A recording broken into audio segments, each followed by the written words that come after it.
Is he campaigning? What are you doing? Right. I'm gonna tell them that the chair is.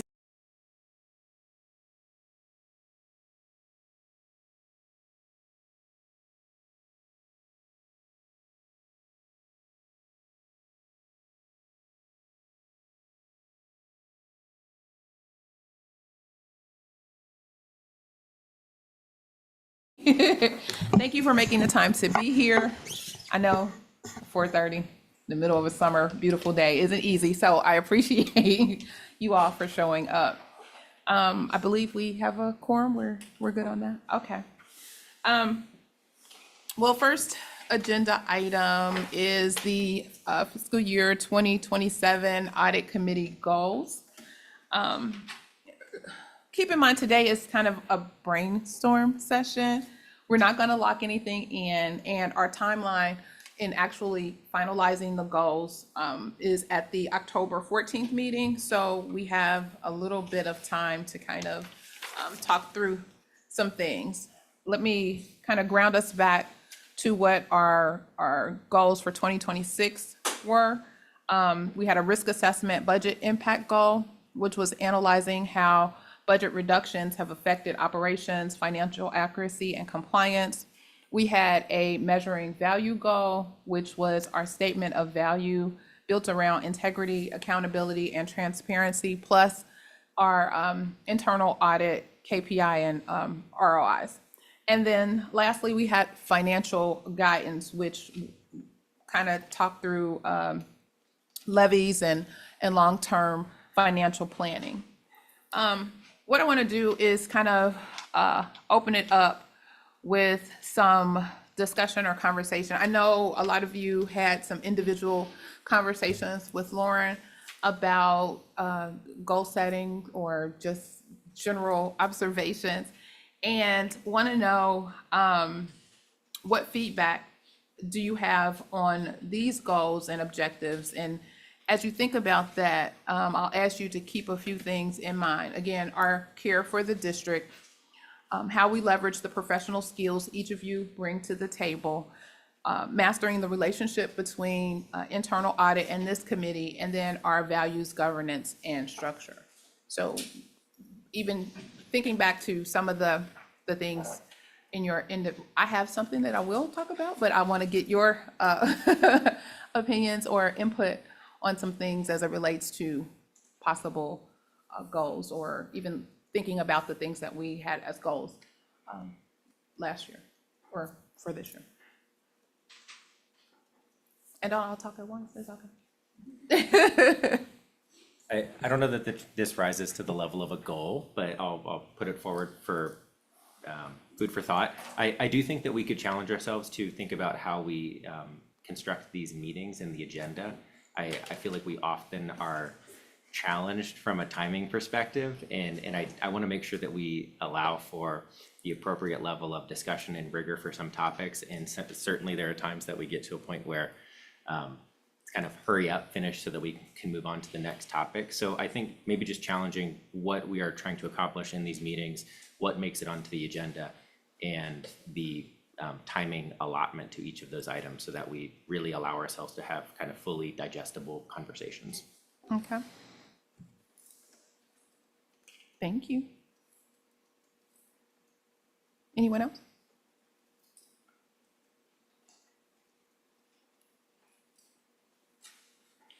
I don't know if it's again, really is a goal type of item, but I did appreciate the breakout sessions that we discussed with Lauren, and it was just connecting outside of the kind of audit committee environment was nice, because we hadn't done that before, so it was good to kind of hear some perspectives.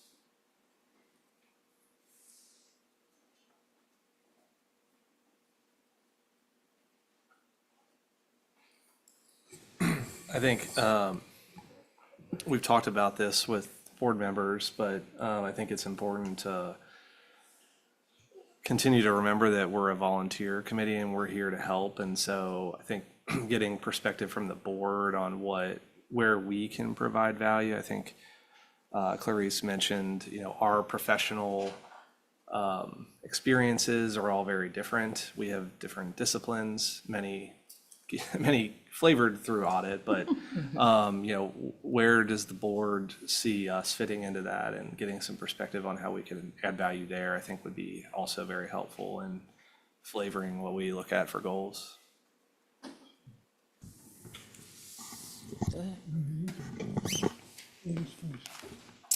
I appreciate the feedback that's been shared so far, because I appreciate trying to identify where we can leverage, right, the professional skill set. Because what I would like to see, as you talked about, John, in terms of how we make the meetings more structured, so that it's not maybe formed in the manner of it being like an update, but where we're able to really lean into specific areas that is directly connecting to maybe goals that we're trying to accomplish with the board as well.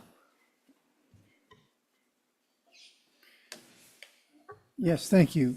I think from my perspective, I rely a lot on the audit team, the internal audit team, to really help us assess risk and give us where their perspective is on risk. And I think that helps drive what we work on.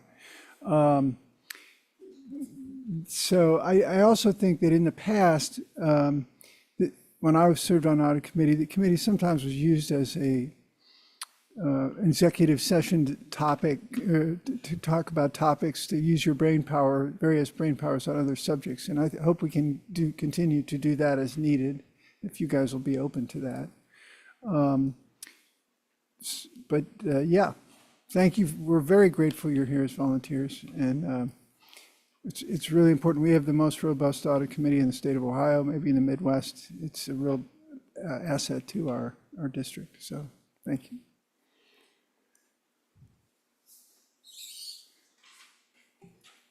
I think it's already been brought up that we have different level of expertise in regards to auditing. And when I did have my discussions with Lauren and the rest of the team, I talked about leveraging, my expertise and helping them outside of our meetings to kind of guide them in different reviews that they're doing. So I think that would help if we could kind of let them know what our different expertises are, and we could kind of help them outside of here, as well as having meetings prior to this meeting, maybe discussing what the agenda is, and kind of bringing to the table feedback instead of just listening like other people have said. I think that would help tremendously.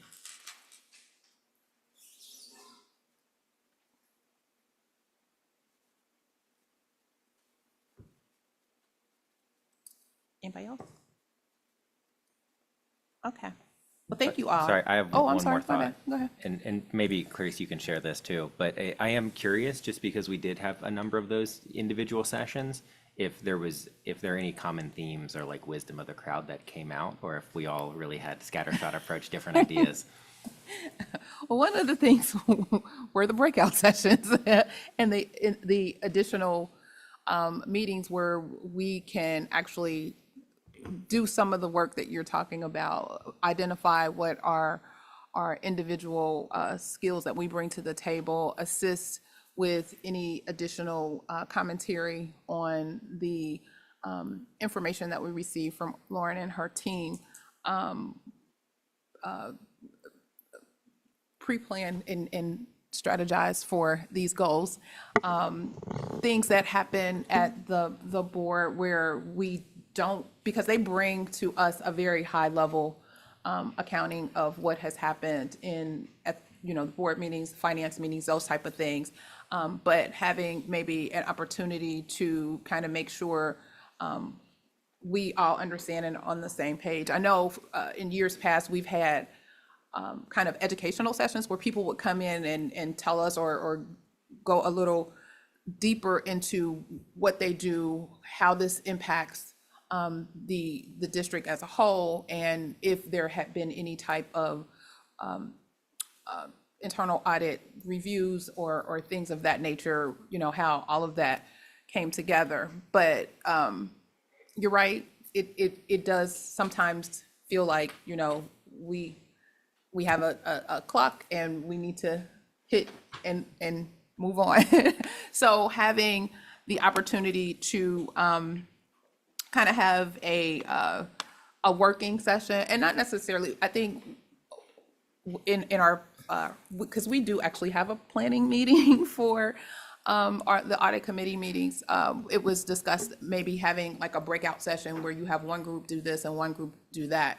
And I think we were leaning more to having a breakout session where everybody is together so that we can, at least initially, where we can kind of flesh out things, get a better appreciation and understanding of even the expectations of those of us that are on the audit committee. Because I know we have some new members that may not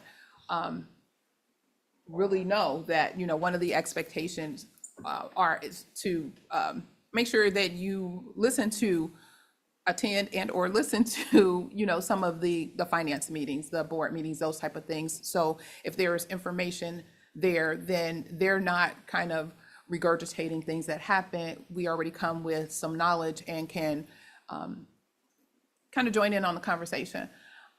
So that was one thing that I know we talked about that came out of your collective meetings. I don't know, Lauren, if you wanted to add to something that you saw as a common theme that came out of it as well. Absolutely. I appreciate the opportunity to. So, kind of to add on your point though about the breakout session. So the board often will do board work sessions, and I think that could be a model we could leverage. It doesn't necessarily have to be a great duration, you know, the committee can decide. But I think we have a good opportunity because our next audit committee meeting isn't until mid-October. So we've got a good period here that if the committee would like, we could kind of focus on a session on this work.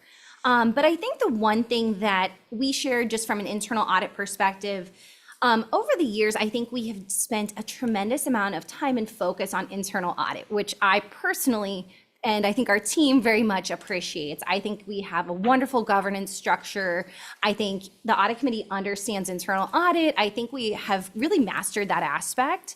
And so when we kind of go back to the basics and the foundation of audit committee, I open up the board policy, and I think we talked about this with each of you as well. Some of those other components besides just internal audit, and it's financial statement focused, it's external audit, it's some of these other areas that I think we have a lot of opportunity to explore. So in speaking with all of you, as well as with our treasurer, we've been brainstorming how do we I think, Dan, your point a lot of times over the years as chair is we have limited periods of time with you all 5 times a year. How do we equip you all with the foundational knowledge in sizable, reasonable pieces on a maybe ongoing basis? So that way you have the background to kind of add that to your professional experience and perspective, and then be really well equipped to answer whatever the district's strategy question is, the topic at hand.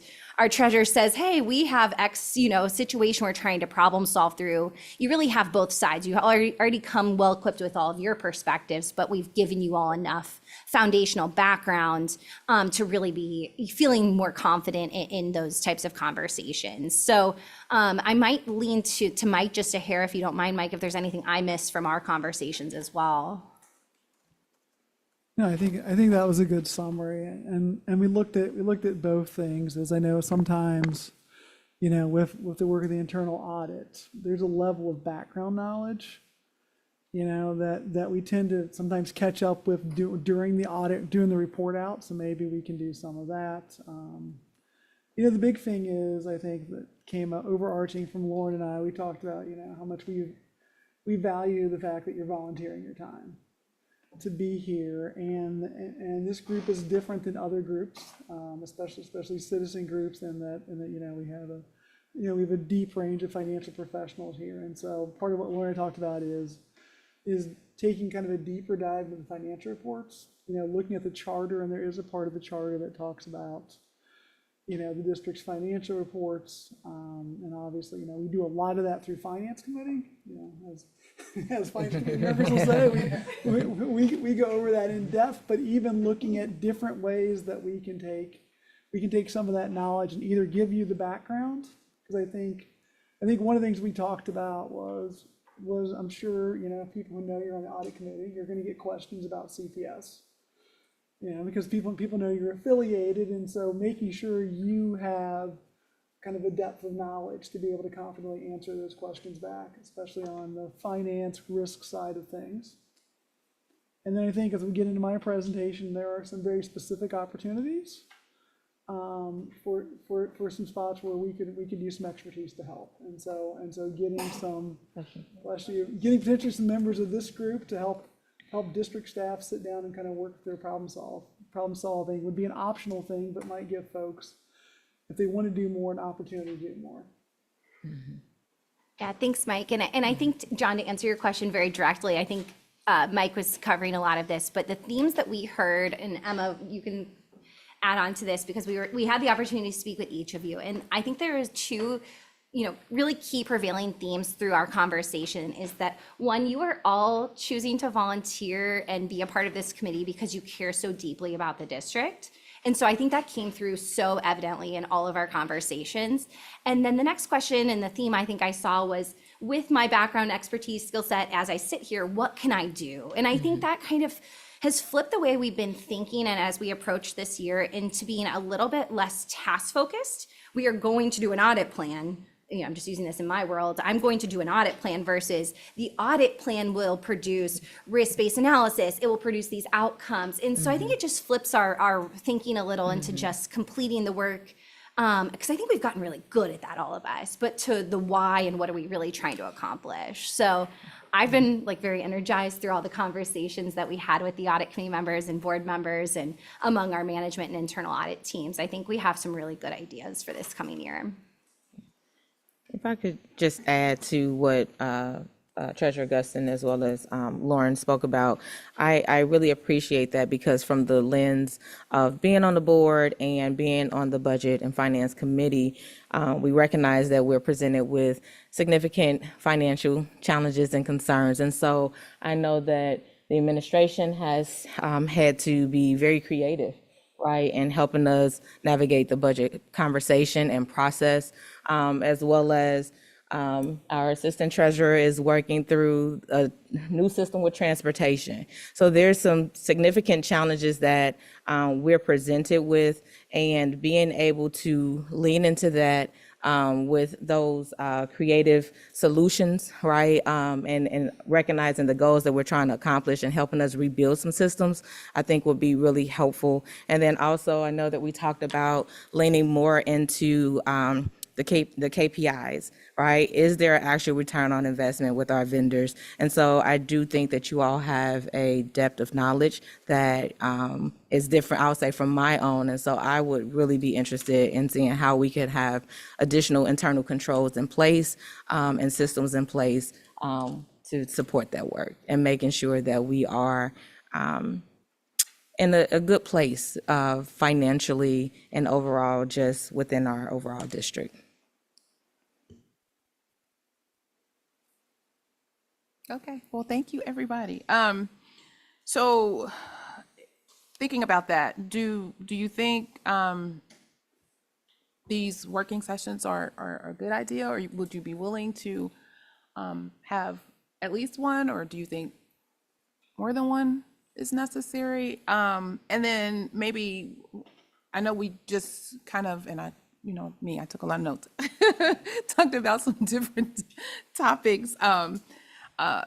Maybe, oh, and Lauren, I'm going to need your assistance on what that looks like because, the sunshine laws and all of the things. So, and again, that requires a little additional time of some of your volunteer time to come out and meet for an additional session. So I'm just curious, your thoughts on, is that something that we should do, you're interested in doing, not only for our goal setting and level setting, the expectations, but for all of the other things or some of the other things that we just talked about that folks look to the audit committee for? Yes, Okay. I vote in favor. Okay. So Lauren, that's a in-person meeting? So I need Yes. some information on that. Yeah, absolutely. So to be compliant with public records, I'm sure our board members can correct me if I stray here, and our treasurer as well. So we would need the meeting to take place in person. We would issue a meeting notice, and it can follow, I think, the structure of the board work sessions.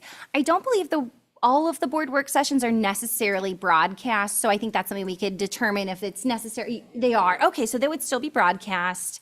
But we could approach it with less of a agenda approach and really just the topics that you all want to discuss. And please correct me, anyone, if I strayed there. No, you're correct. We just added that all the working sessions are public. Okay, okay. So, I guess next we need to think about some days and times or availability type of things. Can we send out something to see what days and times people may have available so that we can Yeah. move forward and schedule? Definitely at least one for the goal setting before October, but if we need to have additional ones, then maybe we have our first one and then we talk about what the other dates look like following that. Is that okay? Something that would be helpful is, would you all prefer to just use this standard like 4:30 to 6 o'clock timeframe? Does that work well for people? Just to give some guidance as I start to narrow down, because I can look at board schedules and work with Phyllis and we can see what works from their end and then maybe send a few options out. But timing would be helpful, 4:30 to 6. Do we like that? Okay. Okay, Depends on perfect. the date, but yeah, okay. Yeah, or tell me, please, you know, or I can send a few windows out. I can say, Okay. you know, which time is preferred. So, Okay. all right, very good. Yeah, I will work on that and we will send something soon and then we can share that broadly with the whole group to make sure that is agreeable. Cool. Thank you, ma'am. All right. All right, next. So I want to acknowledge that we do have a change in our committee. Carol Mitchell Lawrence has stepped down effective immediately. And I want to thank her for her service and her contributions to this committee, especially around HR. She was one of our leads in the HR audit or HR review that we had a couple of years back. So she will definitely be missed. And so I just want to thank her for her service. All right. Next, I think we're going to get into the internal audit update. All right, so for our internal audit update, you'll see on the overview slide 5 areas we're going to cover today. 1 through 3 we're going to vote on, so those will be exciting for everyone, hopefully. And as we go into our fiscal year 2027 risk assessment and internal audit plan, you'll see from the annual planning and process timing, it was very similar to what we completed in 2026. So 2 more slides, Rob. There you go. Before we built this year's audit plan, we made sure to really slow down and actually listen to everyone. So we sat down with all of the audit committee members, different members of the board, and the senior leadership team, not just to collect the data like we've done in the past where we've sent out a form and waited for people to answer, but to really understand what's on people's minds right now, especially with everything going on. So our overall theme that we heard was concern. So concern about how fast things were changing, about staffing being stretched too thin, and about what's happening at the state level. So with Ohio's recent property tax reform bills, Mike's mentioned many times that we have a very tough funding environment, and we also had a very large gap to close, which we did last Monday. We didn't just hear all this, document it, and then go about our work papers and move on. We used it to really sit down and assess the current risk landscape, which meant factoring in the operational changes, staffing pressures, and control updates that potentially could be happening because of the domino effect that are budget and staffing cuts. Based on all that, we updated our risk rankings, so we'll see that later on in the slides. And you'll also be able to see kind of where we narrowed down our audit projects. So a budget impacts project, as well as different agile auditing projects we'll go in further detail on. So this next slide for risk identification and inputs is the same slide we used last year. To do a quick refresh on the methodology, We drew on a range of inputs you'll see here. So questionnaires, meetings. We also looked at our past audit recommendations, audit history, the news. We pulled all these sources along with everything we heard directly from people, which hopefully, when we presented to you, gave us a well-rounded view of kind of the risk that we're seeing within the district. Again, you've seen these last year. They're the 8 audit universe classifications. So we have our core 8 areas we look at, and under each of these areas, we've been documenting like a sub-process and then tying those to a risk heat map, which then we tie to our audit universe that we're working on this year as well. You'll see on the next slide, the risk assessment ratings. We calculated and assessed risk by 2 factors, so impact and likelihood. For impact, we asked the board members, and then we asked you guys to reflect on the severity of a failure in that function and what it could do to the district, while we asked SLT members and then reflected among our team for the likelihood of what that impact and probability of failure based on the operational and environmental factors. So together, that kind of gave us one number that we then used to plot on a heat map. So you could see on the impact rating slide, these were the different things that we considered when going through each of our risk heat map sub-processes within our audit classifications. And then for our likelihood rating, this is where our team sat down, and then we sat down with SLT members to really go through all of the different changes that are potentially happening in these areas. So volume of occurrence, existing policies, recent changes in operations, staffing levels. These aren't factors you rate just from a spreadsheet alone. So that's why we had in-depth conversations with management and SLT this year. We tried to really spend time to understand how the pressures were playing out day to day and not just what the numbers were suggesting from the different data points that we were collecting. So staffing levels look different on paper than what they potentially do within a department if you're having to cover 3 different areas at once. And then budget constraints can also mean something different when someone's actually having to go and figure out what that means when they cut it. So hopefully from there, we accurately represented kind of all the concerns that we heard together in the district. And then on our next slide, this is where we plotted each of our audit universe. So this is what the impact and the likelihood gave us a visual representation of our overall risk. You can see that IT, financial services, and human resources were the top 3. That's not that much different from what we looked at last year. We also plotted all of the sub areas, and you can see those on slides 20 through 29. And we can go into more detail on that as well if there are any questions. But this is the view of why we're leaning into agile auditing for fiscal year 2027. Right now, these changes aren't happening in isolation. Like I said, a staffing cut in one department puts a domino effect on another department. A funding changes works its way down into different budget decisions for other departments, which then affects the work being done and the people having to do it, which also then affects the controls that we would be auditing. So a fixed plan we build in July can't keep up with a domino effect. We are not really sure how some of these things are going to end up playing out. So our thought is agile auditing lets us stay close to the district as it's coming. With all of these changes, all the domino effects that are going to happen, we can focus our shift where it really needs to be. And Lauren will go into that in the next slide.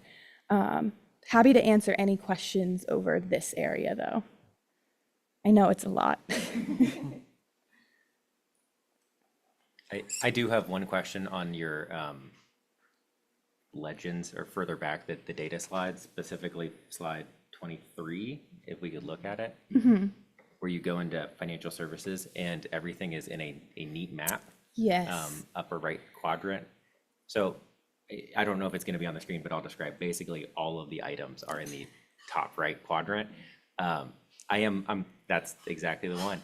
I'm curious.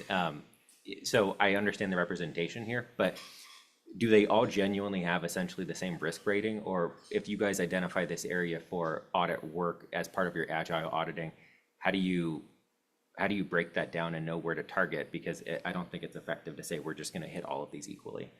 Right. So part of our budget impacts work is to sit down with the top 2, top 3 areas within our heat map. So HR, financial services, and potentially IT. Right now, we have kind of a basic understanding of all of the sub-processes that are within those classifications.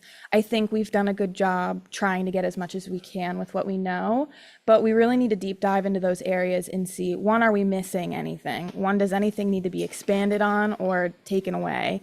And then from there, within financial services, we decided to have all of these risk ranked as the highest because of all the budget and staffing changes, especially happening with this area, and the impact that it will take on all the other departments falling underneath it.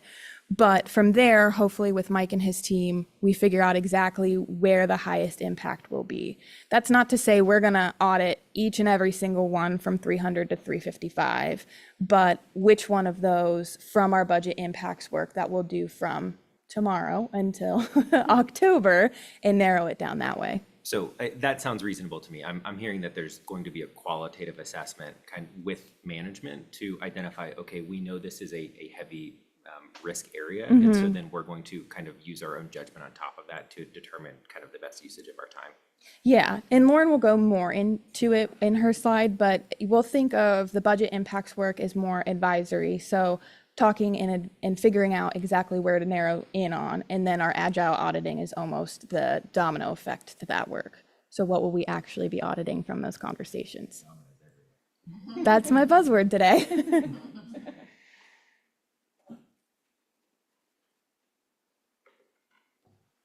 Any other questions?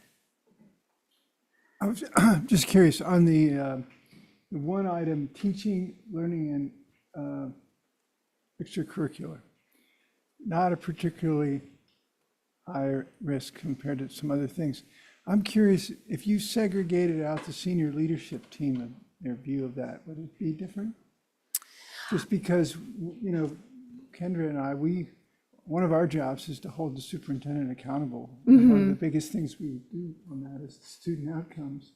So I was just kind of curious why, and it may be that, you know, the poll of the group that you took is this committee, not, you know, necessarily the LSDMCs of every school and that sort of thing. But I'm just curious as to, because from my perspective, I would see that as a pretty high risk.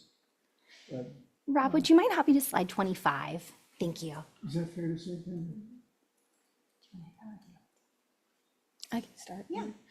So I think you have a good point. A lot of audit committee members were mostly concerned about the financial impacts of the risk here. And then when we were talking to SLT members, there was a good amount who also had ranked teaching, learning, and extracurriculars high. But when we went into kind of the likelihood of some of these domino effects happening, that's where I think the ratings then took on not a mind of their own, but that's where we saw IT, financial services, and human resources rise. Because we also took in consideration the last time we audited some of these places or departments, and also if we audited them, did they have past recommendations that are still open? Are they closed and we need to go back and re-audit them? And are they auditable? Teaching, learning, and extracurriculars, I don't think we've looked at in detail. I know we've done school audits in the past, and that was a conversation that we had with SLT this year. So I don't know if you want to expand on that at all. Yeah, the only other thing I might offer too is when we go through this work, the thing that we do is we place scores and then we review the results. And we spent a good amount of time this year really looking at relativity. So if you go, Rob, to the very last slide of this deck, if you don't mind, I think that's really an important piece because what we might say is, let's say a 10 this year, we may have said was a 15 last year, and it could just be to our numbering. And so relativity became a big piece that we vetted at the very end. And so I think as we were trying to create some distance, a among the areas too. I think that's where some of that kind of where you start to see a little bit of the right sizing to say, well, how does this aspect of teaching and learning stack up against what we would consider to be a critical risk from our internal audit perspective, what we've heard from the stakeholders we've spoken to. But I would agree also our pool is predominantly these groups. And I'm sure if we were to expand this to LSTMCs, we would see a whole new version. And so it's really interesting as we've spent time developing like this, we're not trying to be ERM, nor do we think that's what we should be. However, we use a lot of this as our guide map, our roadmap helps us decide what to audit. And when we get into an area, what's most critical.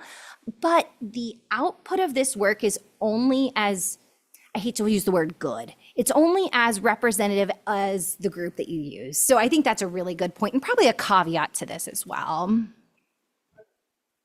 One way to maybe address that could be with the vendor KPI. I think that's because we have some vendors that we've invested in that are in that space for teaching and learning, and that could be a way that the internal audit committee could weigh in a way that would be impactful and not onerous. Fair enough?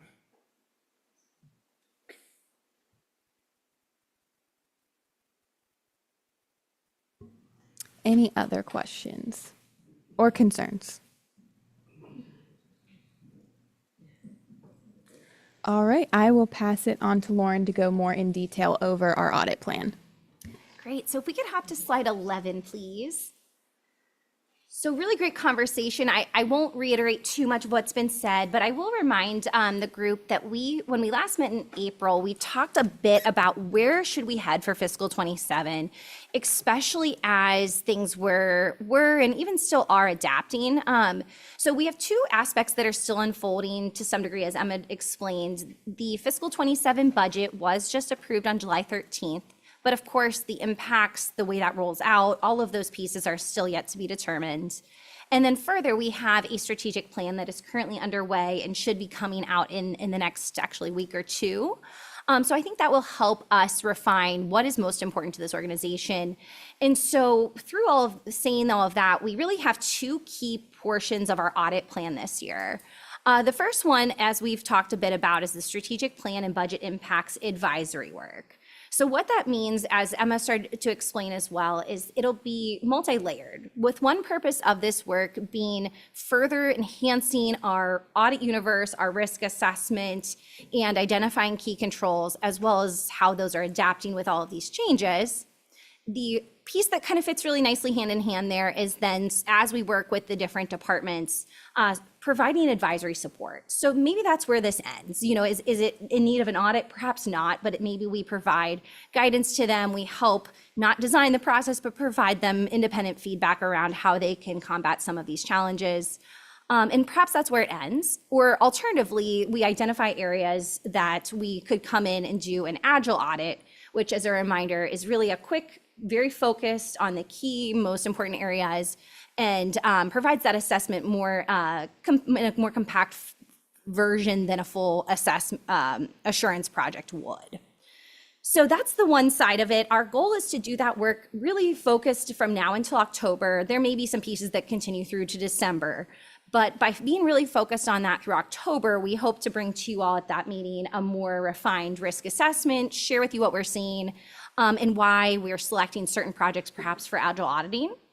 So agile auditing will be, again, the input of that will be the output of the advisory work, but also we'll select agile audits perhaps from past recommendations that have been marked complete, which goes back to Ms. Mapp's question during finance is, how will the board know when a recommendation is marked complete if it's fully remediated? And if some of those rise to that level of risk and importance, we can do that testing here. And then finally, we can also pull some of our previous agile audits to validate and rerun those because we already have them built, and that's a quick, a thing for us to accomplish as well.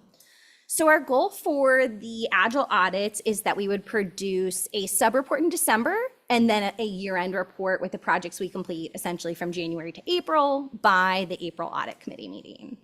So it's a little different. It's going to be a compilation of small reports, but I also think it's sensitive to the environment without being overly burdensome on any singular audit management team with audit requests as well. So moving on to the other slide just briefly, I just want to summarize, share the summary table that we saw in the audit plan. Hopefully you had the opportunity to kind of glance through the project descriptions in the audit plan itself.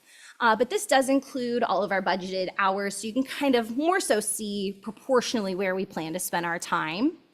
One thing I'll mention that's an addition this year is the 200 hours allocated to investigations. So in the past couple of years, we've had a number of investigations arise that we have not planned for or anticipated. Unfortunately, we've been able to close those while still completing our audit plan, but we thought it would be wise to set aside some time, not only to give it the proper treatment and attention it needs, but also to develop and document an internal audit investigation procedure. So our hope is to document that and share it with the audit committee and board members to make sure that we're all aligned on what really warrants, internal audit time on investigations, what pieces are shared with you all, et cetera. So just an area we haven't done before in a intentional planning sense, but an area after year we continue to find ourselves responding to. So I'll pause there. If I would love any questions, feedback regarding the internal audit plan. As Emma mentioned, we'll wait till we get through our topics and we'll do one singular vote if that's agreeable with the committee. But happy to answer any questions. I will just add that you can see on our leave holiday and our furlough time, it's probably a bigger chunk than you've noticed in the past, and I will be going out on leave in January. So the team will be working with 2 for 3 months, which is why I think our plan is a little more flexible again this year. But just an FYI.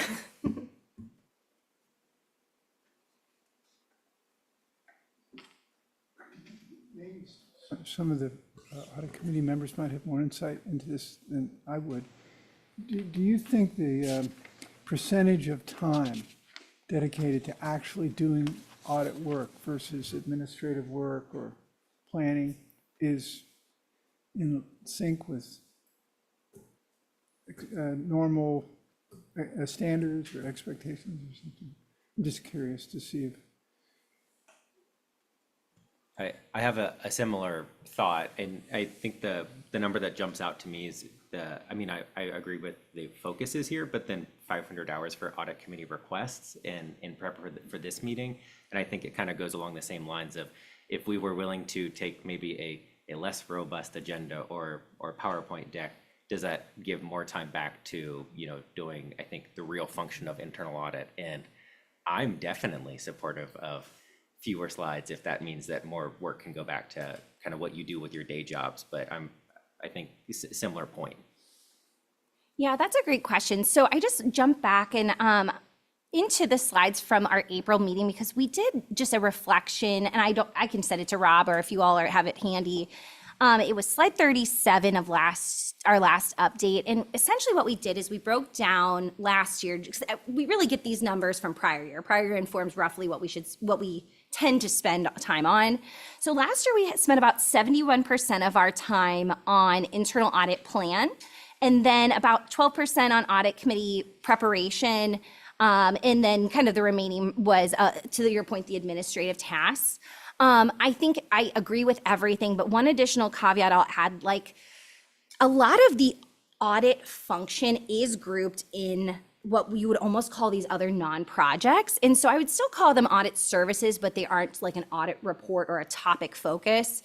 So an example of that is the audit committee checklist and preparation. That 500 hours also includes all of our status of past recommendations, tracking, correspondence with management, getting all of that updated. So that has become a bigger portion. But I would also say yes, and we would be happy, to size down on those things. And I think if we become more focused on what is our intention, what is our output of this, it becomes less we just do these things because we always do them. So that's where we're trying to go that way. I think it's all representative of the growth of the audit department too, where I went from one person to saying, what in the world do we do here? And then we've built this, we finally know what to do as auditors, but now it's saying, what do we really need to do? So that's my question this year, is really being mindful, do we need to do this? And trying to keep all of those as reasonable as possible. Because I appreciate that. Great question. Thank you. Yes. So all these things are on our minds as we put all this together as well. But what we've learned is if we don't plan for it, we still do it, and then we just find ourselves trying to take on more than we can, as a small team, accomplish.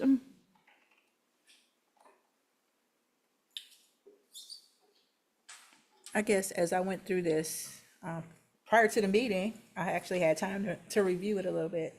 One of the questions I had is, what is the status of the prior audit recommendations? And which recommendations from previous audits remain open? And how will follow-up be incorporated into this year's work? Yeah, that's a great question. So we'll cover where we currently stand as we go through the audit committee dashboard. But on the dashboard, you'll see every audit committee meeting, we do ask management for an update and track all of that. So ones that are marked complete will be considered for possible re-audits, and those that are not complete will continue to be tracked through our status of past recommendations.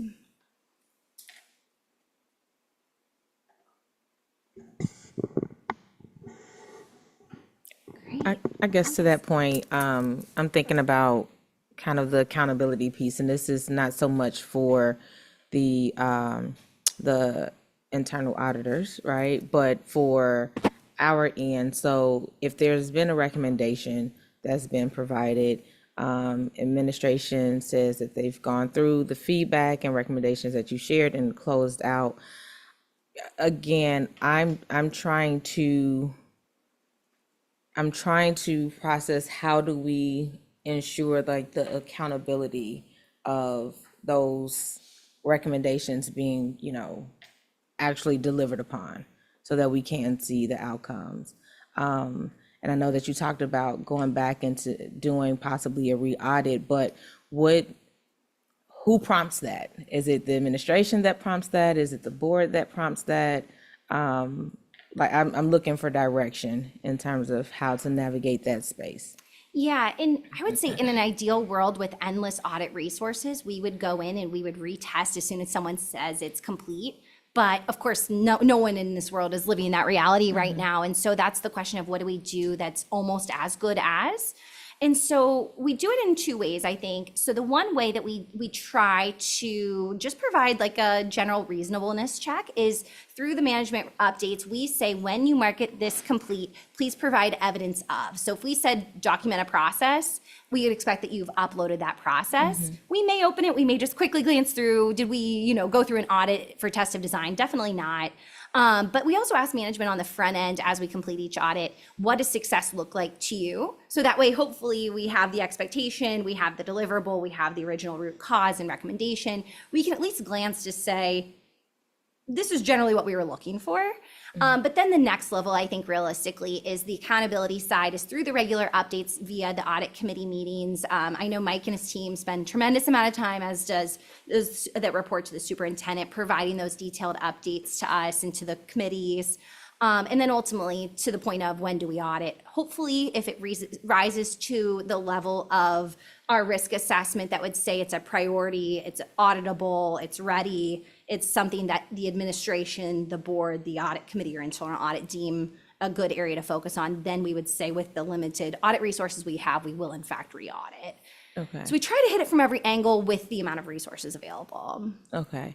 I think I'm just thinking from a different space, and I know that Mike will talk about this is my mental health lens, but, when there are certain audits that are done, and maybe an organization presents that to the auditor, there's that continual feedback, right, to kind of let the individual or the organization know if they're hitting those indicators or those markers before it's closed out. And so what I'm hearing is that it's kind of on the latter end, right, where that determination is made from you all. To some degree, and I think that's where you'll see like a lot of that time that's spent through each of these rounds of updates. We also offer our, meetings. We typically meet with people if they want to talk through things more. You'll see our advisory projects always leave space for that as well. So our goal is even after we issue a recommendation, we are always there to help them, but ultimately the responsibility is on management to see that through to fruition. So to what you're saying, you are correct in a lot of ways. I don't know, Mike, from a management standpoint, if you'd say anything differently. No, I think you're dead on. I think some of it is honestly holding management accountable.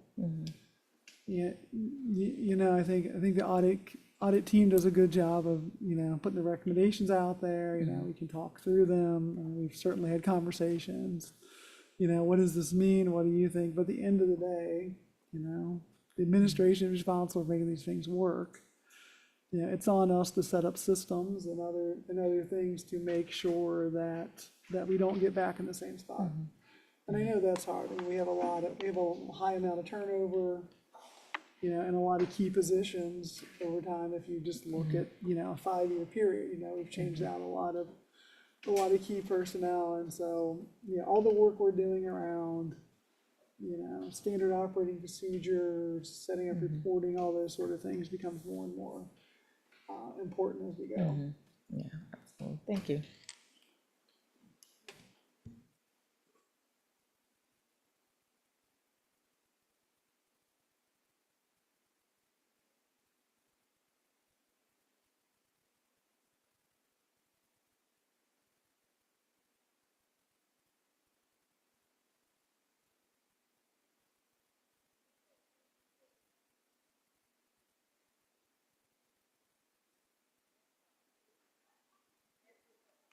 As we talk about leveraging skill sets.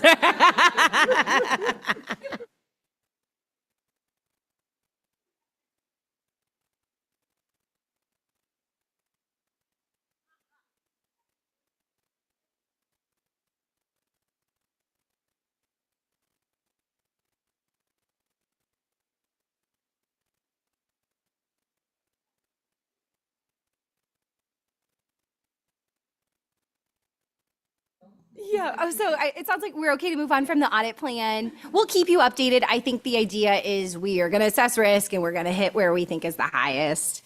Goals this year, really brief. I think you'll see, as you've hopefully had the opportunity to glance through the memo, it's linked there, really changing from we're going to do an audit plan and we're going to do PD and we're going to do the A, B's, and C's. We're going to be less task focused and more outcome focused. So you'll see that's the way all of the goals are written this year, and the success measures are also included. So again, it's delivering the audit, risk-based audit services, the communication aspect, and then further developing the internal audit team. So again, just really trying to draw that common thread between audit committee through internal audits work. And I think that's the direction of the board as well, is what is the outcome of everything that we do. So I'll pause there if you all have any questions about goals or feedback. Great. Wonderful. So I will, with no further ado, hand this over to Brennan, who after, you've been here now for 4 months. He owns a whole process. Is going to tell you about the great work he's been doing.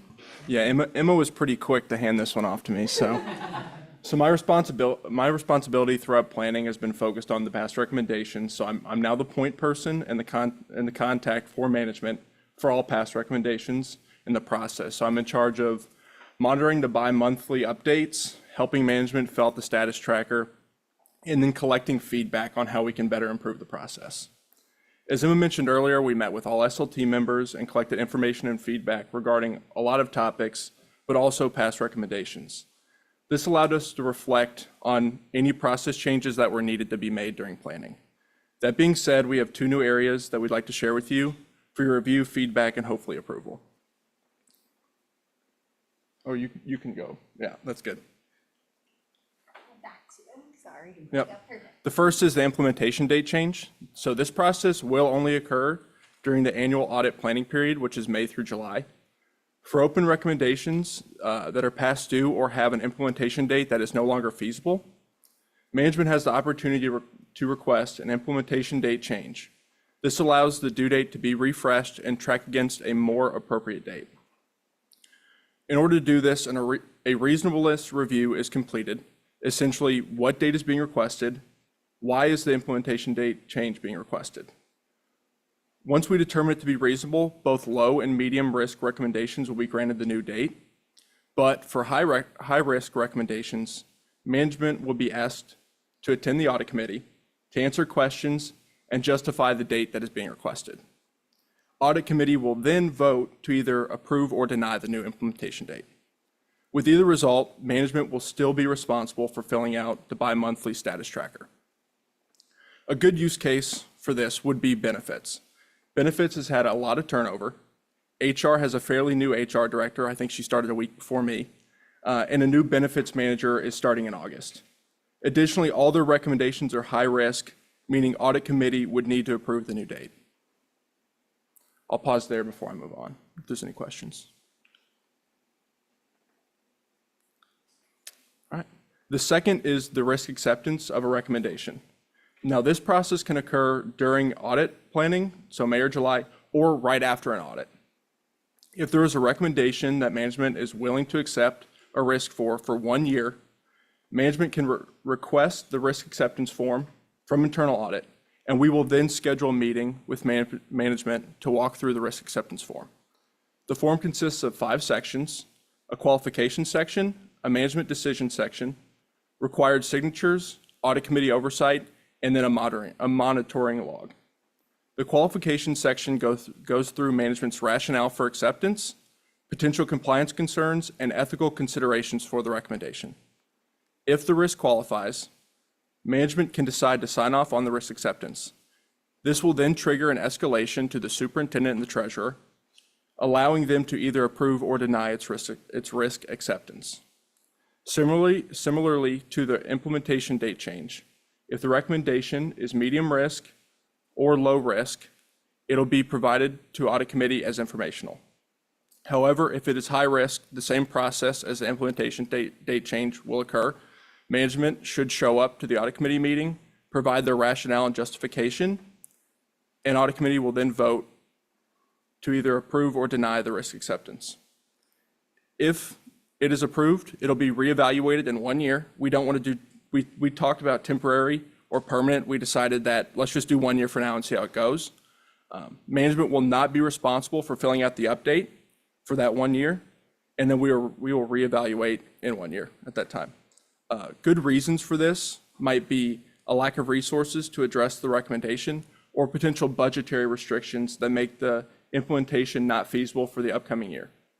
Lastly, I just want to add that if this process is approved, management will have the chance to do this prior to the next audit committee meeting in October, and then after that, the process will, be as normal, May, July, and then after any audit. So they'll have a chance this next upcoming audit committee, and then it'll proceed as normal.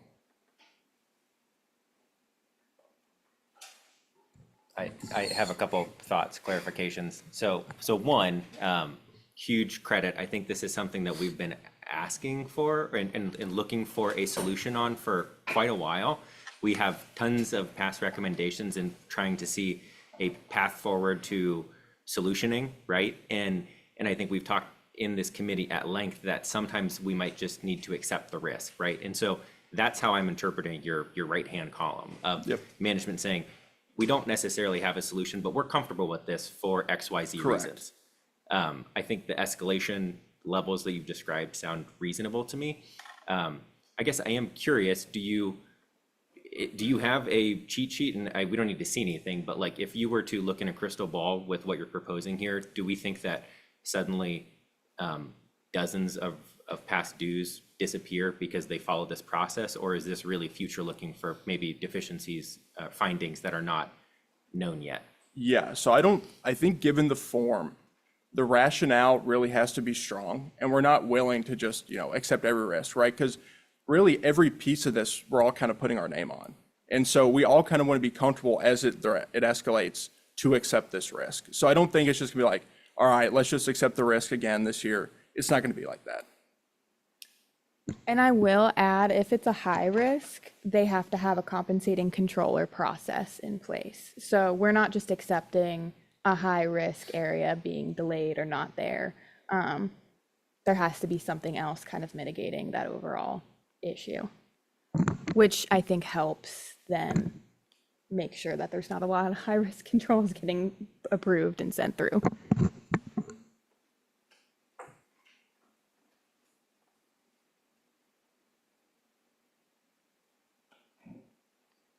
Any other questions? I don't have a question, but I like the process, and I think it is directly connected to what I was inquiring about and making sure that there's more accountability. So I do appreciate that. Great. Oh, did you, any other questions?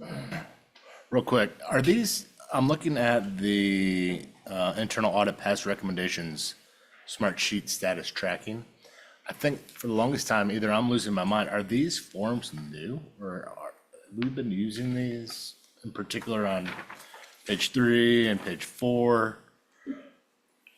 Yes, so this is actually management's instructions. So this is a lot more detail than we typically would include. And you wouldn't believe the amount of discussion we had among us as to what level to share with you. But we thought, let's just show them what we've got. If you want to dive deep, you can. If not, no big deal. But yeah, so Isaac had built a lot of this when he was here. Emma maintained and added. So every year we add new things, and it's interesting because you kind of think you have it all, and then through management's feedback or finding out what do we do now, I think now we have hopefully good conclusions, but it's been evolving though. It's interesting to see it all come together. Yeah, it's perfect. And then are we able to go on the dashboard and click on and find and get this document? Or- We can add that. Yeah. Right, because I think the longest time when Emma, you rolled it out years ago, we're like, this is great, but can we can we drill in and see what's going on with it, right? All we had was, hey, we have 84 past due recommendations. Okay, great, now we have something that we can say, hey, here's a form that they filled out and we can kind of look at it. Yeah, great point. So right now you can dive, if you click any of the pie charts, you can see what management has provided as their updates. We've got that part. We don't have this updated. We'll add this. And then as we do these risk acceptance forms, maybe we consider linking those or at least sharing them with the audit committee in a convenient place as well. So you have full insight. That's great. Great idea. So I'm going back a little bit, sorry, to the implementation dates. I had a couple of questions about that. So what prevents management from repeatedly extending the implementation dates? So that's actually part of our reasonableness check. So there's a few considerations for that. There's number of date changes, that's the one. So that's the first thing we'll look at. If you've done it a bunch, we're probably going to deny it. But also what's the requested date, the impact of the delay, has there been a change in leadership, or are there any resource constraints?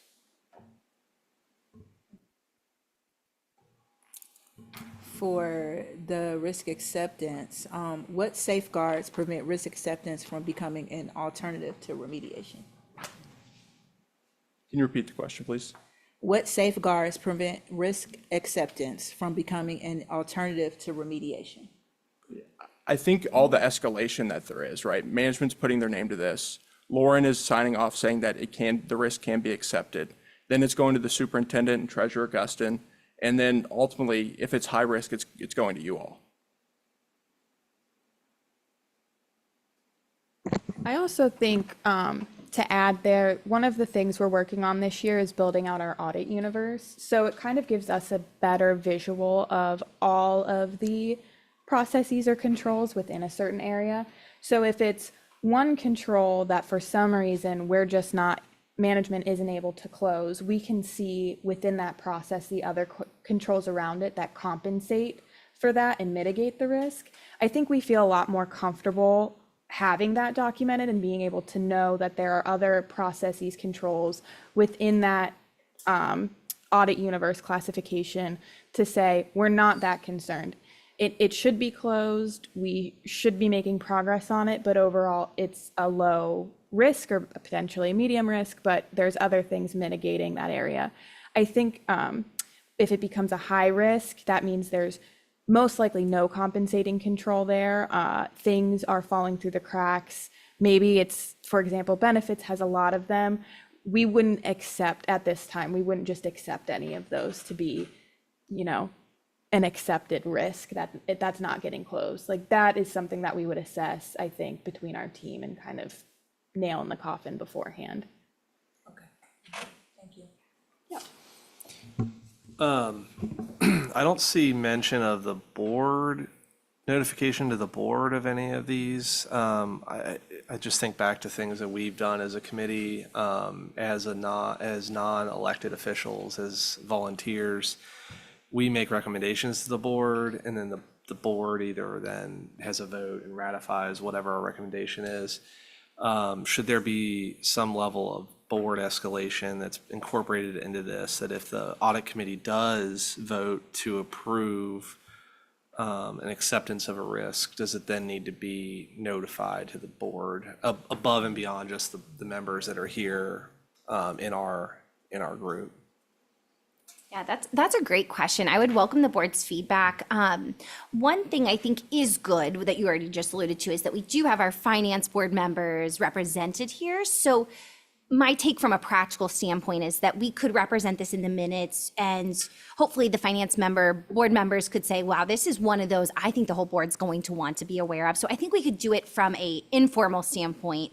However, do we want this to be a more formal approval process? And I would welcome the board's guidance on that. I would say just speaking for myself, I would want it to be a more formalized process because I think that it helps to mitigate the risk, right? Just it being reflected in the minutes, that can create a lot of oversight. But I think it gives all board members an opportunity to be informed at the same time and then make a determination on how to kind of move forward to resolve that area of concern or risk. So that would be my feedback or perspective, but welcome, Mr. Cross. I agree with all that. You might want to review that or check with Dan Hoying. The Finance Committee already has an obligation to report to the board after our finance meetings. So there is a mechanism for that to get to the whole board already. It may just need to be strengthened or highlighted. Correct? Yeah, I would say, if you wanted to take the route of it being discussed in like the budget, committee meetings, I would lean to Treasurer Guston as well as the chair of Budget and Finance. Again, not just for it to be reflected in the minutes, but to make sure that it is called out so that we know, how to elevate it to the full board. I would think that the escalation to that level is probably going to happen rarely, right? I wouldn't think we're going to be bringing 3 of these to you every meeting. So I think that in the rare circumstances where this occurs, it's probably going to be of enough weight to be of interest for the board. And maybe along those lines, do you envision all conclusions going to that level, or maybe just your upper right, like significant risks that then we agree or disagree, and then that's what gets escalated? I think that I like the idea of just escalating the very high risk ones and not weighting it down with things that are more easily remediated over time. I think we tend to have pretty full agendas at our board meetings, and it would be good to really deal with the things that are most important.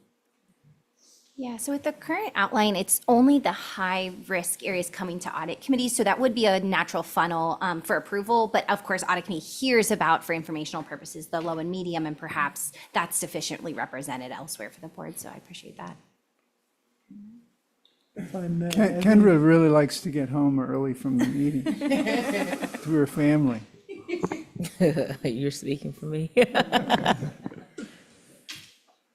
If I may, my recommendation would be to let this play out for a meeting or two and see where we end up. I think the first round of these are going to be people who are just bad estimators of time. And I think I include myself in that at sometimes. I think you'll see a lot of date changes that just because people are very optimistic when they think, oh, we'll have this wrapped up in 3 months, and then they realize all the other things they have to do in the same 3 months. Oh, we'll have this wrapped up. Oh, we have to open schools in a month. Okay, well, probably not going to be able to do this concurrently.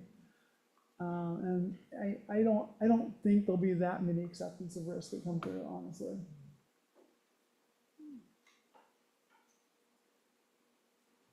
Yeah, so Emma was just saying to me, she said maybe what we should add is on the form, an audit committee chair acknowledgement, like approval. I don't know if approval for me sometimes is a odd word because it seems like you're supporting that we have, the decision to me is the management decision.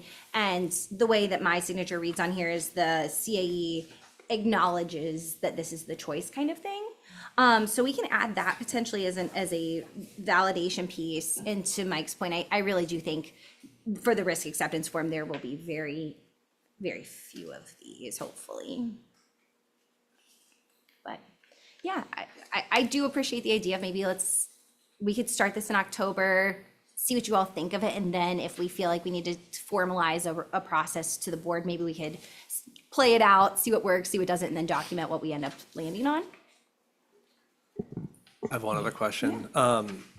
The low, medium, and high risk is discussed here. Forgive me if I should know this answer, but who has deemed those to be low, medium, and high?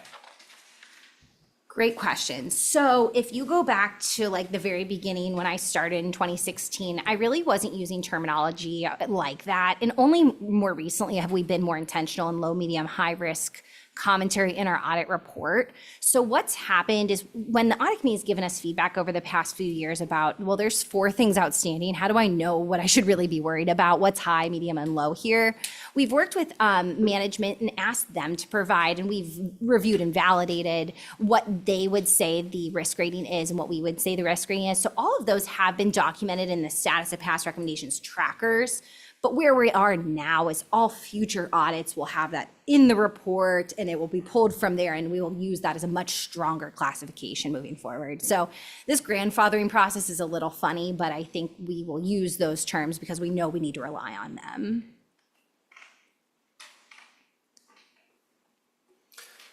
Would it be helpful as one of our working session topics to go over all of those to validate or affirm that we agree with what the grandfathered ratings are? Yeah, actually, now that I'm thinking through this a little further too, that really will be a large portion of our work for this budget impacts because over the summer, Emma, Brennan, and Max, who was our intern, who unfortunately rolled off at the end of June, built out this tremendous, I think I opened it with a few of you because I'm just so impressed, but this tremendous control risk matrix. And that's all going to be refreshed and updated. So we would also be including those recommendations, those corresponding controls in that work. So that we may have a stronger take on that, give us to like October, December timeframe too. And then we can bring to you all at that point. If that, that could be like a working session mid-year if we still are like, we are hung up on these, what do you guys think kind of thing. That could be a take. But I like the idea of you all lending a hand with that. Because I think at the crux of all of this is like, we, for years now, have been like, what do we do with this? Yeah, So like, to be able to help see it through would be nice closure. agreed. I appreciate that. Do you want to do that? Yep, let's do a quick vote and then we are all done. Thank you all for the questions. I know we went long on this topic, so I appreciate the conversation. So I need a motion to accept the audit, the 2027 internal audit plan, the chief audit executive goals, and the status of past recommendations. Motion. Seconded. Seth, thank you. We'll do a quick roll call vote. Clarice Warner. Yes. Let's see, Rick Jeanette. Yes. Seth Harmon. Yes. Dan Holdhouse. Yes. Paul Kitzmiller. Yes. John Young. Yes. Jim Crossett. Yes. Kendra Mapp. Yes. Thank you. Thank you all for the support.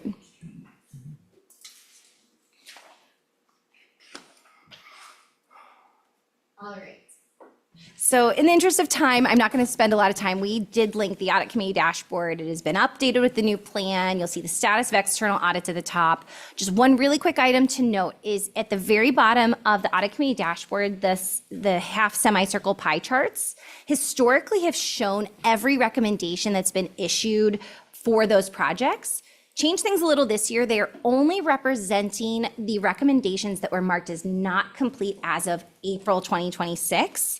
So if you want to see the history, please refer to the table at the bottom. It just really cleaned up our spreadsheets with management to only be showing them at the start of the year what's really existing. So just want to make that note. And I think that was everything we needed to cover. So thank you all for the time. Okay, let's shift into our levy and financial discussion. Sure, thank you. Does the committee have a preference of whether we do kind of budget or levy first? Okay. All right. Budget? There's budget. All right, we'll do budget. Rob, sir, thank you. Thank you for being you. If you could go to the Finance Committee slide deck from last Finance Committee. I'll quickly go through kind of where we landed at the budget. As Mrs. Haverkos said, we did kind of finally approve a budget on the 13th. So that was a good piece to get done for sure. Part of that was, if you go to slide 23, thank you, Rob. This is why we love Rob. So part of how we got there, we did a lot of cuts that were difficult across the district, including the treasurer's office took a pretty big hit. So, you know, we worked through internal audit. We were talking about some of the areas, but you know, including the furlough, social workers, all those things. We got down to the point where we had about an $8 million gap. And we're getting to the point where we decided the best way to finish this out is to do a 2% district-wide cost reduction for fiscal year 27, on top of the things we had done. And then we also talked about doing some longer-term budget reductions and those two things. So if you go to the next slide, Rob. So one of the reasons things are kind of up in the air, or at least we didn't have exact items of 2% cost reduction, is we have a number of grants that are up in the air. So I think one of the things about, you know, tough times is sometimes you find additional funding sources. So I know Superintendent Murphy has secured some commitment from the Ohio Department of Education to help fund the new network model, which is talked about a bunch.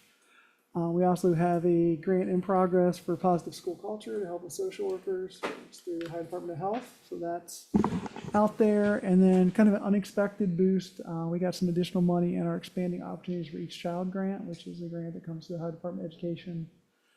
It's kind of a reallocation of some federal funds. So all of those things are still in progress, even as of today. So we're still waiting on official grant notices, grant awards, those sort of things.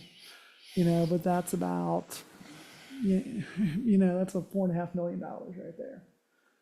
So before we do any additional cuts, we want to make sure we actualize all those things. That's a significant amount of money that has a significant impact on what people will be able to do. So, you know, I am the least, as I said, I think in board meeting and in finance, I'm the least optimistic of those things. So I'm very much want to see a nice signed letter from the funders. How do I get the money? What fund do I use? How do I charge it? What's all the little fine print that they like to do? So as soon as we get those things, we'll be good. We do also have some traditional ways to implement cost reductions that we've done every year. So, you know, one of the big ones is vacancy savings. We did put a much more conservative vacancy saving number in the budget this year than we have in previous years. And we went through and really looked at positions, at each position that had vacancies, and said, you know, what happens when there's a vacancy? In some positions, to go back to an old audit committee discussion about overtime, you know, some positions like our custodians, you know, what happens is if there are vacancies, you know, they end up giving overtime to other employees to cover those, so the buildings still get cleaned. So we didn't count any vacancy savings from custodian vacancies because we knew that money would get pushed into overtime. A similar spot where we're in the same issue is with our special needs paraprofessionals. You know, by IEP and by law, you know, those students, you know, are required to get those services. If the district can't hire an employee, then we're going out to a contract agency. So again, didn't count any of the vacancy savings for that. But we monitor that obviously every month. We're doing a monitor on that, looking for save money there. Other place we traditionally save money or can save money is in what we call Teacher Allocation Committee, which is TAC. So we do that about 3 weeks into the school year, and we look at where students actually show up. Usually there's some adjustments, some schools will have less enrollment than anticipated, some schools will have more. Sometimes we have to move teachers from one school to another, and sometimes we have to assign people to different positions, those sort of things. So. And then once we can get past that, we have our traditional cost containment activities. We can obviously, and we've done it several years, pull back non-personnel spending, put additional level review on it. We did that this year, as part of how we were paying for the COLA. We can also go to compliance-only hiring. So those are options we have. So if you keep going, Rob. So a couple of things I think to bring for this committee is there are some long-term suggestions we wanted to talk about. And part of this is during the budget process, a lot of folks sent us ideas. We had a lot of groups or individuals sent us ideas. A lot of those weren't actionable in the time period we had. There's a lot of things that, hey, if you do this, we can save money in future years. We didn't want to lose that. We wanted to capture that. We want to make sure we had that. And there's three kind of committees that we talk about. And I think, for the audit committee, if anyone's interested in these things, we would love to have an audit committee volunteer for any of these. One of them is what we talked about, the in-source outsource committee. We've had this for a couple of years. It just looks at some of these positions that are contract or not and says, was it better bring it in-house, not only financially, but also operationally. And we've had a couple of things. Some of this work was kind of how we started to transition the nurses in-house. So if you remember years ago, we contracted all of our school nurses with the city. And that became unsustainable from a cost standpoint. We actually brought it back in-house, changed the levels. So there's different levels of professional depending on school needs. And we were able to save, probably $2 to $5 million, depending on what level we were at. So long-term, we've made quite a bit of savings there. So that committee, you want to restart. We have some things to look at. Definitely want to look past operational roles. So if anyone's interested in that, we'd love it to volunteer. Another thing we're doing is looking at commodity contracts. So these are the contracts that we're going to have every year regardless. So think in some regards, some of the curriculum stuff, some of the technology stuff, some other things, kind of different than the KPIs, which I'll come back to in a second, but just making sure we're right size, making sure if it's by students, we're reporting the right number of students. If it's by employees, making sure we're using the right number of employees. Same thing, looking for unused or underutilized modules inside a big package and seeing if we can cut some of those things. Pretty standard. And then we also had a group that was looking at revenue generation ideas across the board, and a lot of those are billing folks either for services we provide or using assets that we have. So I think it's a good time to do that. We are also under Assistant Treasurer Martin's leadership here reorganizing the accounts receivable department. So we're going to have a little more capacity, I think, to actually do the billing and receive the money and track the money down. So it's a good time. So all of those things I said are launching soon, and I think would be happy to have any public volunteers. Other thing, to go back to what Board Member Mapp was talking about, the KPIs, and I don't want to spoil too much, but I know as part of the strategic plan work, there is kind of a fourth priority at this point. Priority is still in flex, but a lot of that is about resource allocation. And so we've put a lot of thought in to how we take the KPI work we've done to this point and take it to that next level. So not only reviewing contracts, for reading the contracts, but also reviewing the entire programs. So because you can have both. I actually had a conversation with some of the folks at Bellwether today. You can have a vendor who's doing a great job, but the overall program isn't as beneficial to your district. And so regardless, that's something we considered. Or you can have a program that's critical and a vendor that's not doing a good job, and so you want to reconsider the vendor. So you're putting some thought into how we do both of those things concurrently. So that's kind of where we are. We're looking at some other budget processes as well for next year. One of the cuts for the budget was our budgeting software. So we're going to be figuring out how to do that. That's another opportunity for maybe some people if you if you have experience with that we would love to have some volunteer help. So if anyone's interested, please shoot me an email, give me a phone call, or if you want to go through Lauren, that works as well. So any budget questions, or should I move to the levy? I do want to make a comment about the budget this year. I think the collaborate, just for your information, from my perspective, the collaboration between Mike and the superintendent was very strong. And I think the leadership of the administration did the very best they could to minimize the reduction of student-facing employees. And I think that's really critical. And so there was a lot of reductions to more back office jobs, and as much holding on to as we could for student-facing jobs. So I get, in spite of our financial challenges, it was a good achievement. Sure. We do have the best treasurer in the state of Ohio. I'll remember that for my evaluation.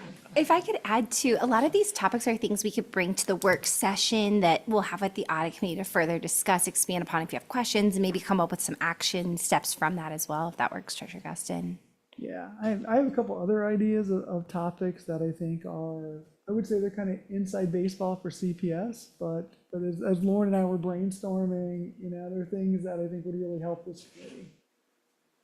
Some of the how we do things that gives you really that background knowledge that'll hopefully make the agenda go a little faster, but also connect some of the dots that aren't obviously connected. And we can use you as a trial for kind of further education for folks. So, all right, quickly to talk about the levy. If you'll flip over to the levy slides, Rob.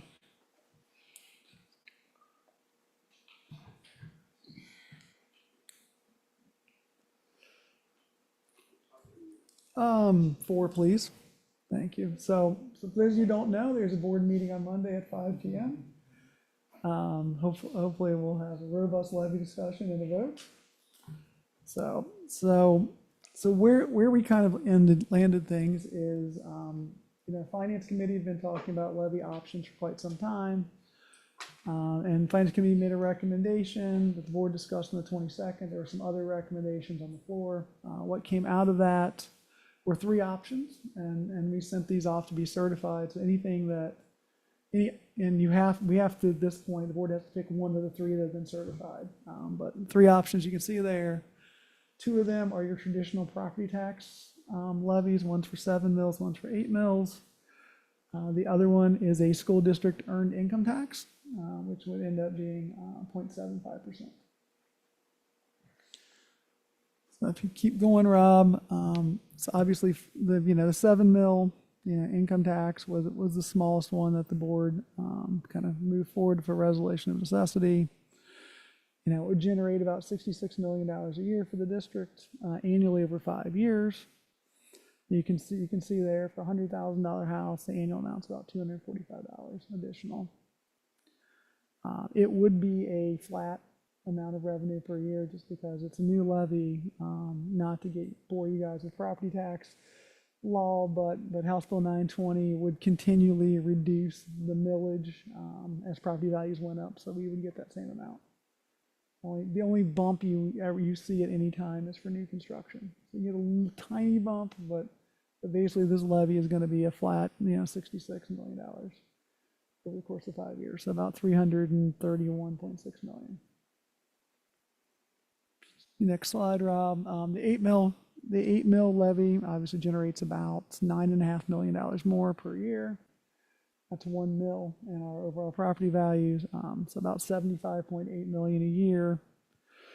Again, if for $100,000 property, it's an annual amount of $280 a year additional. Pretty much all the same things. All the same things apply here. It's really just the difference of, like I said, about $9.5 million a year that the district would get. And then third option is, if you go next slide, Rob, the earned income tax. This one's a little different in a couple of ways.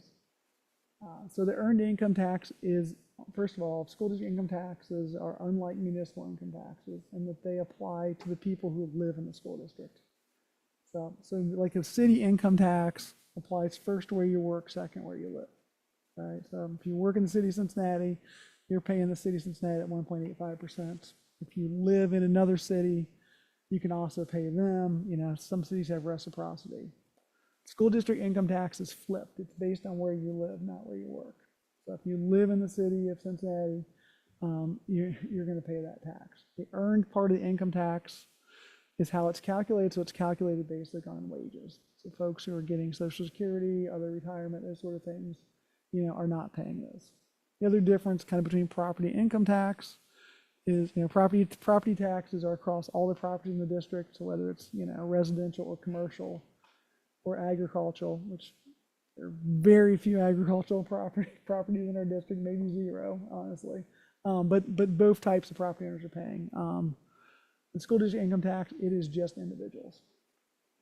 So all those things said, you know, we spec'd it out to bring in $74 million annually. That ends up being 0.75%. It, you know, equals out about 7.8 mils. There is some increase here, so that's the good and the bad of an income tax is, you know, it does increase as people's wages increase. You know, if you have a wage decline, it also declines. You know, I think most school districts would not want to be solely income tax based. You know, it's the same issue. You know, you'd want some mix of income tax and property tax globally, right, to protect yourself in times of economic downturn, but also to get some revenue in good economic times. So we could see increases in this one, and we may. I mean, up to maybe around $2 million a year over time. The other thing about income taxes is it is much slower to start recognizing revenue. So on the property taxes, you know, if this levy passed in November, you know, it would get added to the property tax rolls starting in January. You know, we would start getting money, you know, right away. You know, by that April settlement, we would get half of the annual amount. The way income taxes work is, you know, kind of goes out to every, you know, employer. Hey, you need to start withholding. That takes time, then the money gets submitted to the Ohio Department of Taxation. They pay us. Generally, that's quarterly. But it takes the better part of a year to get all these businesses up submitting, and then you kind of get a big settle up as people file their annual property tax or their annual income tax to the state of Ohio.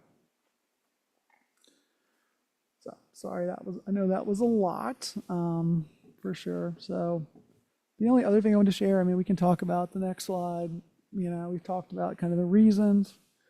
You know, one of the things, if you've looked at our finances, our forecast, we're certainly not keeping pace of inflation, especially not kind of the latest inflation at 4%. And so reason we've been in this cut cycle for the past 3 years, you know, is that everything we do gets more expensive. You know, and so we're continually, you know, cutting services, cutting things to get back to where we have to do. Levy would also fund our strategic plan, which I'm not going to go into that, but, you know, we're working through that. Would help us do some of our facility repair plan. We had a great presentation from the facilities team at finance, you know, about this facilities repair plan, which is not building anything new. It's just maintaining our buildings, you know. Have to mention this, of course, that, you know, our bond levy gets paid off in 2031. So if you think about it, we've built a huge number of great school facilities starting in the early 2000s, 2003, 2004. Well, as any homeowner knows, once you get about that 20-year thing, all of a sudden things start breaking. You know, you need a new air conditioner, you need a new roof, you know, you need to replace the windows. Well, you know, our buildings are in the same thing. You know, just like you need to redo your driveway, we need to do some parking lots. Et cetera, et cetera. So that's out there. And then some of this is just building a foundation for longer term growth. There's some long-term ideas of how the district should grow, how it should change, how we can make sure that we are, you know, 10, 20, 30 years from now, still providing the education that our community needs. Keep going, Rob. I'll just leave you with, I think, kind of one last slide. Keep going. This is my great revenue versus inflation. Thank you, Mr. Prossett, for making me do this. But if you go one more for me. this really is a stark picture of what the levy means to the district. So you can see, the blue line there is our forecasted revenue because of the changes to property taxes that were just enacted in January. Our revenue for the next 5 years is about as flat as it can be. The red line is inflationary growth. So that gap between blue and red kind of represents what we have to cut every year, if we don't have new money. And then the other lines are how the property taxes would shape up. And if you go one more slide, I think this was our best guess at how we could strategically spend our money. One of the key points of getting a new levy is you don't budget the entire levy amount in year one. Make sure the board members hear that. You don't budget the entire amount of the levy in year one, because then you're back to cutting in year 2, 3, and 4. And so strategically, you use the first couple of years to build up your cash reserves. You have room for growth, but you also build your cash reserves. And then on the back end of your levy, you're actually spending a little more than you're taking in, but you've done it. It's part of a plan. It's part of a planned thing. So allows you to keep pace of inflation, keep doing your big strategic priorities without having that funding crunch. Treasurer Augustine, I do have a general question, and forgive me if this is foundational, but that was a very helpful overview on the different types of levies that you are proposing. So you floated 2 different types, three different options overall. Of those 2 types, between property taxes and income tax, is generally, if I went to levy writing school 101, would there be one that had a headwind or would be considered easier for the public to pass than the other? Traditionally, looking back, and I pulled the data for the board, traditionally looking back, property taxes have a little higher passage rate than income taxes. Traditionally, I think we are in a new environment. I hate to say it. So, with the property tax reform measures, one of the things is districts are going to be on the ballot a lot more often, across the board. There's a lot of people fed up with property taxes, more so than I think ever before that last big reappraisal. I mean, that's why there's people out there gathering signatures to abolish it altogether. So it's really hard. The only data since kind of all of these things we had was the May primary, which is not a great election to use, because primaries have their own set of things. Some primaries, no one shows up. Depending on the community, some primaries, everyone shows up because there's a hotly contested, mayor's race or state rep race or state senate race. But still, even in that thing, I think property taxes did slightly better than school district income taxes. That's really helpful context. Thanks. In Southwest Ohio, I think that all the income taxes failed except one. Which was not helpful. Yeah, so if you look at this part of our state as well, the constituency of voters in different parts of the state is different. So yeah, Mount Healthy passed. It was their 3rd or 4th attempt to get a levy passed, and they're in fiscal emergency, basically state takeover. So that's a little different world. I will say also that none of the large urban districts currently have an income tax. You see it much more in your rural districts and your suburbs. I do think long term there's a place for it, but I also think people have a lot of questions, and so explaining it, as I tried to do quickly, but I'm sure you all probably have a lot more questions of how it works, and so it takes a longer time to explain how this tax works, and then you have to explain, obviously the levy committee would then have to explain why it's needed. So you have 2 things to overcome.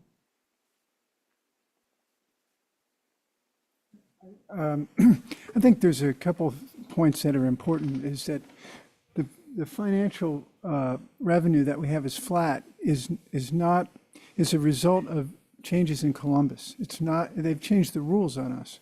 We actually won't access all of the property tax money that's been voted for locally anymore. It's been capped. based on the rules that have changed. And then there was the Fair School Funding Act that was passed 6 years ago or 5 years ago, and it has been abandoned by the legislature in Columbus. So if those two things were still in place, we wouldn't need to ask for a levy for whatever it's worth. We're not asking for a levy because of some giant fiscal mass management that has occurred. And I think that's important to note. I also think that it's there is between the two different tax types, there is more volatility with an income tax. I mean, our treasurer is optimistic that he thinks we'll get a couple more $1 million over time with the income tax. I'm not so optimistic because there's unintended consequences that might affect residency in the city if there's suddenly more of a tax living here. So there's a lot of things around an income tax that I think require more study to really understand what the long-term impact of that would be. And also what's the volatility potential of that. And so those are all things that I think because of the timing of all this, I don't think we have good answers for those questions right now. The income tax, earned income tax would be taxing our working families.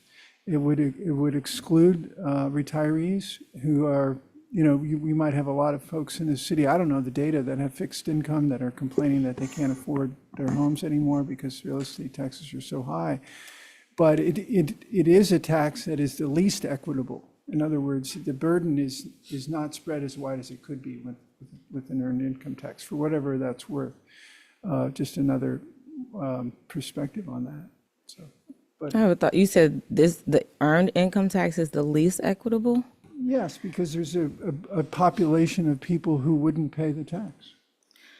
So I guess from the lens in which I'm looking at it, I am in support of an earned income tax because I think it would be actually allowing a greater distribution of people to support it versus just the property owners, which has been traditionally the case. And I recognize that the property tax has traditionally been the direction that the district has chosen, but I think the landscape is definitely changing. And I think, as we're talking about our equitable options in terms of our seniors, we recognize that they have many of our seniors within our district, within our community. I speak specifically for the African American seniors within our community and our district.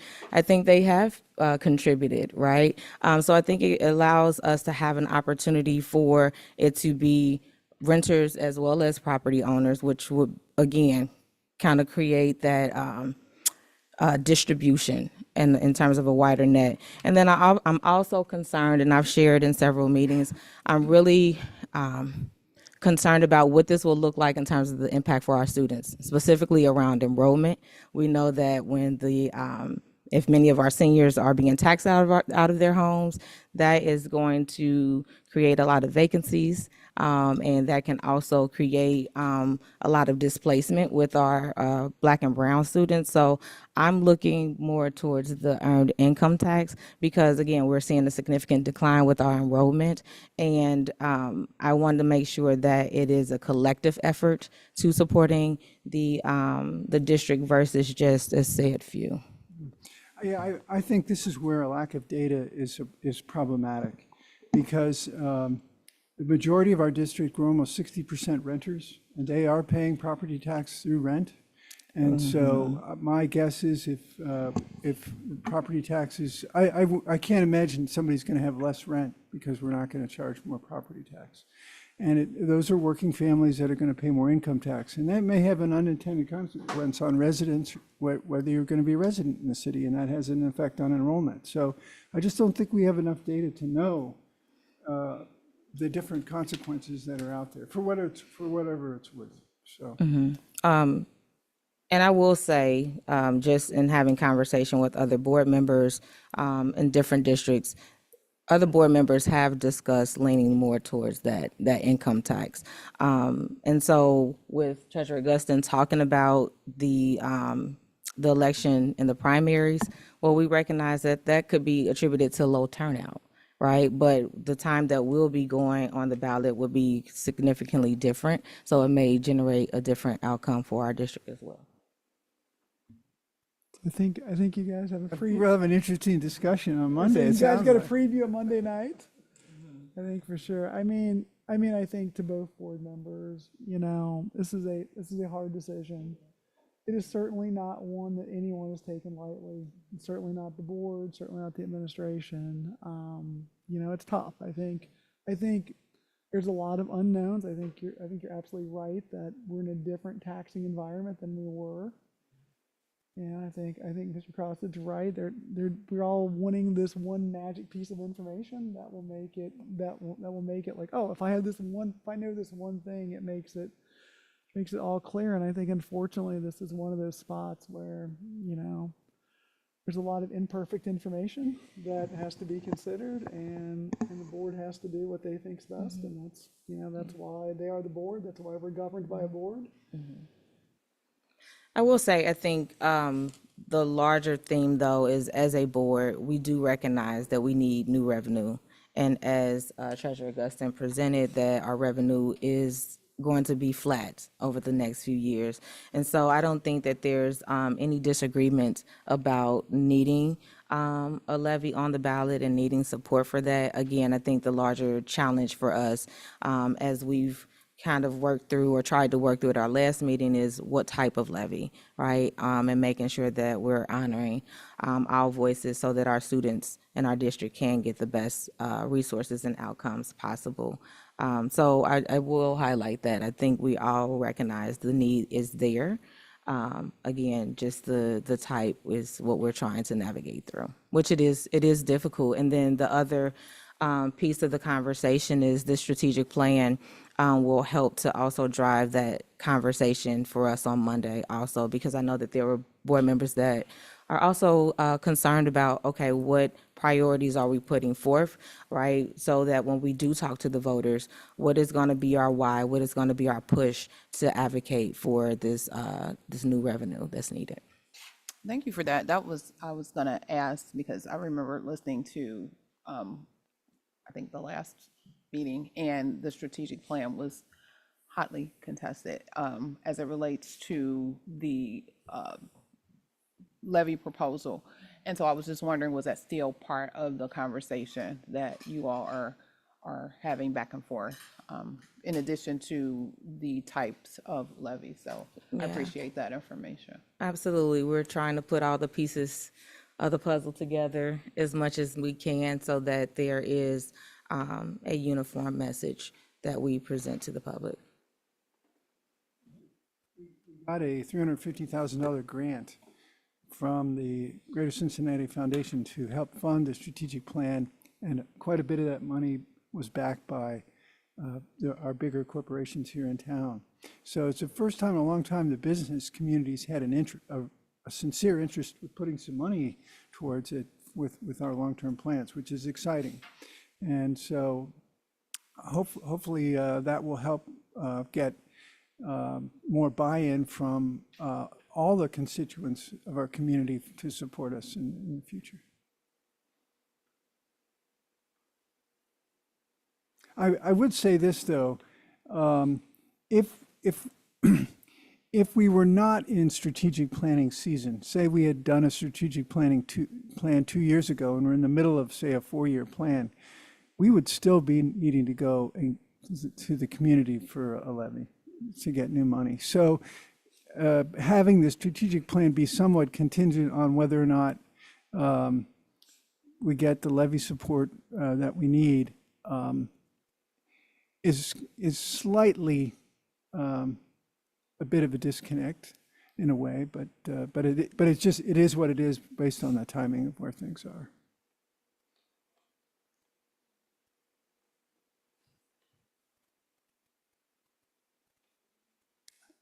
No, I'm good. I'm just waiting for Were other there more questions or in comments. Yeah.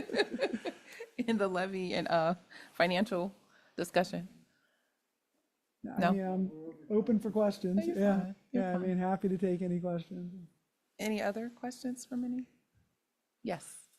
Really quick comment. After Mr. Crossett made his comment before around the budget and the board's intention and the administration's intention to really try to preserve our student-facing areas, I think it really does come full circle to what you asked Mr. Crossett earlier around why our risk map kind of shook out the way it did too. And I think that's somewhat reflective is those business areas that experience a bit more of a cut tend to rise as well. So I just thought that was a really interesting full circle moment that I had when you made that comment that I just wanted to mention as well. So I think it just shows how all of this feeds into one another. All right. Are there any other business for the evening? No? Other than our plan for the breakout meeting, working sessions, we have our marching orders to make sure we provide some, or we receive information on some specific times and dates that we can possibly meet. Okay, well, if there is no other meeting, I know you're all waiting with bated breath. The next meeting will take place Wednesday, October 14th, and it is 6:22, so our meeting is now adjourned. Thank you all for